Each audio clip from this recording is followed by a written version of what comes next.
अस्सलाम वालेकुम। बिस्मिल्लाहिर्रहमानिर्रहीम। आज का जो टॉपिक है वो है बैरोरिसेप्टर रिफ्लेक्स। ये टॉपिक आप सर्कुलेटरी फिजियोलॉजी में पढ़ोगे in the regulation of blood pressure. अच्छा जी, ब्लड प्रेशर की आपके पास दो तरह की रेगुलेशन होती है, एक शॉर्ट टर्म रेगुलेशन हो जाती है और एक लॉन्ग टर्म रेगुलेशन हो जाती है। और आगे जो शॉर्ट टर्म रेगुलेशन है ये मेनली आपके पास नर्वस रेगुलेशन होती है, और जो लॉन्ग टर्म रेगुलेशन है इसमें आपके पास रेनिन एंजियोटेंसिन सिस्टम जो है वो आ जाता है। हमारा मेन फोकस जो है बैरोरिसेप्टर रिफ्लेक्स का वो है short term regulation of blood pressure पे। शॉर्ट टर्म रेगुलेशन में नर्वस रेगुलेशन होती है, और नर्वस रेगुलेशन भी आगे दो तरह की होती हैं। एक आपके पास बैरोरिसेप्टर रेगुलेशन होती है और एक आपके पास कीमोरिसेप्टर रेगुलेशन हो जाती है। बैरोरिसेप्टर्स जो होते हैं वो आपके पास कांस्टेंट ब्लड प्रेशर को मेंटेन करते हैं, और जो कीमोरिसेप्टर्स होते हैं वो आपके पास केमिकल कॉम्पोजिशन ऑफ ब्लड को मेंटेन करते हैं। ये ब्लड प्रेशर को मेंटेन करते हैं और ये केमिकल कॉम्पोजिशन ऑफ ब्लड जो है उसे मेंटेन करते हैं। उसके बाद आगे आपके पास दो चार पॉइंट्स हैं, उसके बाद मैं एक्सप्लेन करूँगी कि बैरोरिसेप्टर सिस्टम काम कैसे करता है। पहले तो आपको पता होना चाहिए कि बैरोरिसेप्टर्स जो होते हैं जो कि आपके पास ब्लड प्रेशर मेंटेन करते हैं, इनके मेन पॉइंट्स हैं, आपको पता होना चाहिए इनकी लोकेशन क्या है, इनका फंक्शन क्या है, इनके साथ जो नर्व्स रिलेटेड हैं वो कौन सी हैं, ठीक होगी। और उसके बाद आपके पास हायर सेंटर कौन सा है जिसमें सिग्नल्स जाते हैं ब्लड प्रेशर की मेंटेनेंस के लिए। अच्छा, लोकेशन क्या है। बैरोरिसेप्टर्स आपके पास दो जगहें उधर लोकेटेड होते हैं। पहली जगह है आर्टिक आर्च और दूसरी जगह है कैरोटिड साइनस। आर्टिक आर्च का मतलब है जो आर्च ऑफ आर्टा है उसको आप आर्टिक आर्च कहते हैं, उधर आपके पास बैरोरिसेप्टर्स प्रेजेंट होंगे। और कैरोटिड साइनस जो है वो कैरोटिड आर्टरी की जो बाइफर्केशन है इसको आप कैरोटिड साइनस कहते हो, इधर आपके पास बैरोरिसेप्टर्स प्रेजेंट होंगे। फंक्शन क्या है, फंक्शन मैं आपको बता चुकी हूँ, ब्लड प्रेशर की रेगुलेशन का फंक्शन होता है। नर्व्स कौन कौन सी इन्वॉल्व है, दो नर्व्स इन्वॉल्व है। एक वो नर्व है जो सिग्नल आपके पास आर्टिक आर्च से लेके जाती है ब्रेन में, और एक वो नर्व है जो आपके पास सिग्नल लेके जाती है कैरोटिड साइनस से ब्रेन में। जो आर्टिक आर्च से आपके पास नर्व सिग्नल लेके जाती है उसका नाम है वेगस नर्व या फिर 10th क्रेनियल नर्व, और जो कैरोटिड साइनस से आपके पास ब्रेन में सिग्नल लेके जाती है वो है आपके पास ग्लोसोफिरिंजियल नर्व या फिर 9th क्रेनियल नर्व। नर्व्स होगी, आर्टिक आर्च से लेके जाएगी वेगस नर्व और कैरोटिड साइनस से ग्लोसोफिरिंजियल नर्व। हायर सेंटर बैरोरिसेप्टर्स का किधर है, जहाँ पे सिग्नल्स ने जाना है और उधर इंटीग्रेशन होनी है, वो है nucleus of tractus solitarius in medulla oblongata. Medulla oblongata के अंदर न्यूक्लियस ऑफ ट्रैक्टस सॉलिटेरियस है, वहाँ पे आपके पास सिग्नल्स जाएंगे। ये चार मेन चीज़ें हैं जो आपके पास एससीक्यू में क्वेश्चन आए बैरोरिसेप्टर पे, तो पहले आपने ये चार चीज़ें लिख देनी है, location, function, nerves and higher centre. जब आपके पास ये हो जाएगा तो अब हम डिस्कस करेंगे working of baroreceptor reflex. Baroreceptor reflex काम कैसे करता है ब्लड प्रेशर मेंटेन करने के लिए। बैरोरिसेप्टर रिफ्लेक्स सिस्टम जो है वो नेगेटिव फीडबैक से काम करता है। मतलब अगर आपके पास प्रेशर इंक्रीज हो रहा है तो बैरोरिसेप्टर जो रिफ्लेक्स है उसने प्रेशर को डिक्रीज करना है, और अगर प्रेशर डिक्रीज हो रहा है तो उसको इंक्रीज करना है, और इसको आप प्रेशर बफर सिस्टम भी कहते हो। सही हो गया। अब सपोज करें कि हम ले लेते हैं कि हमारे पास ब्लड प्रेशर इंक्रीज हो रहा है। अब अच्छा जी, आपके पास ब्लड प्रेशर इंक्रीज हुआ है, ठीक है। आपके पास रिसेप्टर्स जो थे बैरोरिसेप्टर्स, उनकी लोकेशन किधर किधर थी, एक कैरोटिड साइनस में थी और एक आर्टिक आर्च में थी। जब भी ब्लड प्रेशर इंक्रीज करता है तो कैरोटिड साइनस और आर्टिक आर्च में जो बैरोरिसेप्टर्स हैं उनकी स्ट्रेचिंग होती है। ये जो स्ट्रेचिंग होती है ये एक स्टिमुलस होता है और ये जो होता है फिर मेड्यूला ऑब्लोंगेटा में न्यूक्लियस ऑफ ट्रैक्टस सॉलिटेरियस तक जाता है। बैरोसेप्टर्स की स्ट्रेचिंग हुई, उसके बाद कैरोटिड साइनस से जो है 9th क्रेनियल नर्व या ग्लॉसोफ्रिंजियल नर्व जो है वो ये सिग्नल इंक्रीज ब्लड प्रेशर का लेके गई न्यूक्लियस ऑफ ट्रैक्टस सॉलिटेरियस में। और जो आर्टिक आर्च है वहाँ से आपके पास 10th क्रेनियल नर्व या वेगस नर्व जो है वो आपके पास इंक्रीज ब्लड प्रेशर का सिग्नल लेके गई न्यूक्लियस ऑफ ट्रैक्टस सॉलिटेरियस में। और न्यूक्लियस ऑफ ट्रैक्टस सॉलिटेरियस की लोकेशन किधर है? Medulla of the brain, medulla oblongata में ही प्रेजेंट होते हैं।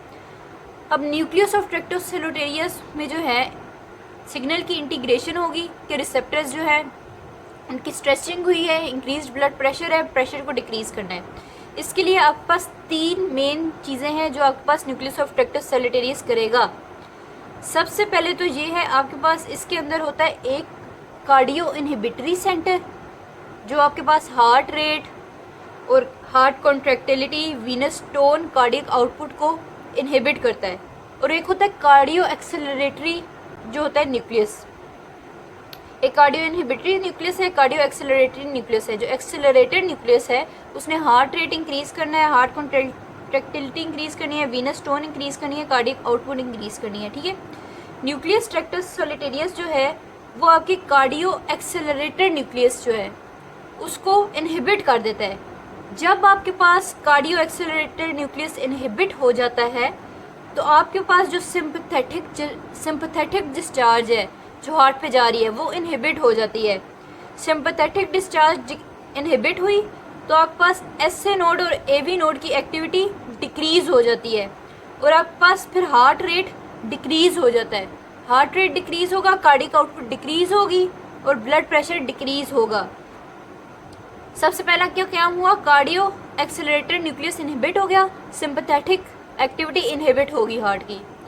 दूसरा जो काम है कार्डियो इनहिबिटरी सेंटर्स जो है उसकी स्टिमुलेशन होती है। कार्डियो इनहिबिटरी सेंटर्स जो है वो आपके पास पैरासिम्पथेटिक नर्वस सिस्टम जो है पैरासिम्पथेटिक नर्व की डिस्चार्ज इंक्रीज करते हैं हार्ट पे। और आपको पता है पैरासिम्पथेटिक नर्वस सिस्टम जो है वो एवी नोड और एसए नोड की जो होती है फायरिंग उसको डिक्रीज कर देता है। जब वो डिक्रीज करता है तो आपके पास हार्ट रेट रिड्यूस होता है, हार्ट रेट रिड्यूस होता है, कार्डियक आउटपुट रिड्यूस होगी, कार्डियक आउटपुट रिड्यूस होगी, ब्लड प्रेशर रिड्यूस होगा और आपके पास ब्लड प्रेशर जो इंक्रीज था वो डिक्रीज हो जाएगा। सही हो गया?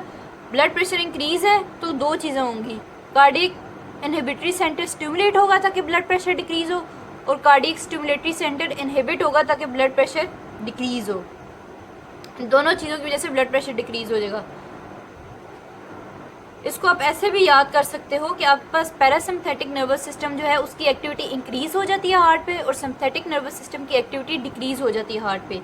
जो तीसरी चीज़ है जो आपके न्यूक्लियस ऑफ ट्रैक्टस सॉलिटेरियस ने करना है वो आपके पास जो है वेजोकंस्ट्रिक्टर एरिया जो होता है वेजोमोटर सेंटर में जो आपके पास कंस्ट्रिक्शन करवाता है ब्लड वेसल्स की, ठीक हो गया, उसको वो इनहिबिट कर देता है।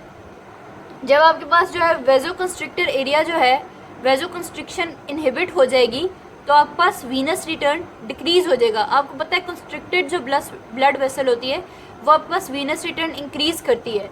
जब आप कंस्ट्रिक्शन वेजोकंस्ट्रिक्शन को इनहिबिट कर दोगे तो आपके पास जो है वीनस ब्लड जो है वो वेन्स में पूल हो जाएगा, वेन्स डायलेट होंगी तो ब्लड जो है वो उधर पूल हो जाएगा और उसका जो है वीनस रिटर्न डिक्रीज हो जाएगा। वीनस रिटर्न जब डिक्रीज होगा आपकी ब्लड पूलिंग की वजह से जो डायलेटेड वेन्स में हो गई है वीनस रिटर्न डिक्रीज होगा तो आपके पास कार्डियक आउटपुट भी डिक्रीज हो जाएगा। इस तरह इनहिबिशन ऑफ वेजोकंस्ट्रिक्टर एरिया जो होती है वो आपके पास ब्लड प्रेशर डिक्रीज करता है, कार्डियक आउटपुट डिक्रीज हुआ, ब्लड प्रेशर डिक्रीज हो गया। सही हो गया? ये आपके पास 3 मैकेनिज्म थे। एक दफ़ा हम रिवाइज कर लेते हैं कॉन्सेप्ट को। ब्लड प्रेशर इंक्रीज हुआ, स्ट्रेचिंग हुई कैरोटिड साइनस और आर्टिक आर्च की, वहाँ से सिग्नल गए ग्लॉसोफ्रिंजियल और 10th क्रेनियल नर्व की वजह से। न्यूक्लियस ट्रैक्टस सॉलिटेरियस में 3 चीज़ें हुई। सिम्पथेटिक नर्वस सिस्टम की एक्टिविटी डिक्रीज होगी, पैरासिम्पथेटिक नर्वस सिस्टम की एक्टिविटी इंक्रीज होगी और जो वेजोकंस्ट्रिक्शन है ब्लड वेसल्स की वो इनहिबिट हो गई। इन तीनों चीज़ों की वजह से आपके पास ब्लड प्रेशर जो है वो डिक्रीज हो गया और ऊपर से नीचे आ गया ब्लड प्रेशर, उसकी मेंटेनेंस होगी। इस तरह आपके पास जो है रेगुलेशन ऑफ ब्लड प्रेशर करता है बैरोरिसेप्टर सिस्टम। बैरोरिसेप्टर सिस्टम की कौन सी 4 चीज़ें हैं जिन पे मेन इफेक्ट होता है? जो 4 चीज़ें हैं जिन पे बैरोरिसेप्टर सिस्टम का मेन इफेक्ट होता है वो है हार्ट रेट पे इफेक्ट होता है, कॉन्ट्रैक्टिलिटी ऑफ मायोसाइट्स पे इफेक्ट होता है, वीनस टोन पे इफेक्ट होता है और कार्डियक आउटपुट पे इफेक्ट होता है। अब हम इसको दूसरी तरह से भी डिस्कस कर लेते हैं। अगर आपके पास ब्लड प्रेशर डिक्रीज हो रहा है तो वही सिग्नल नर्व्स लेके जाएंगे न्यूक्लियस और ट्रैक्टस सैलूटेरियस में ब्लड प्रेशर डिक्रीज हो रहा है उसके, तो न्यूक्लियस और ट्रैक्टस सैलूटेरियस सिंपैथेटिक नर्वस सिस्टम की एक्टिविटी को इंक्रीज करेगा, पैरासिम्पैथेटिक नर्वस सिस्टम की एक्टिविटी को डिक्रीज करेगा और वेजोकंस्ट्रिक्टेड एरिया जो है उसकी स्टिमुलेशन कराएगा, वेजोकंस्ट्रिक्शन करवाएगा ताकि वीनस रिटर्न इंक्रीज हो, और इन तीनों की वजह से आपके पास ब्लड प्रेशर फिर रिड्यूस से इंक्रीज हो जाएगा।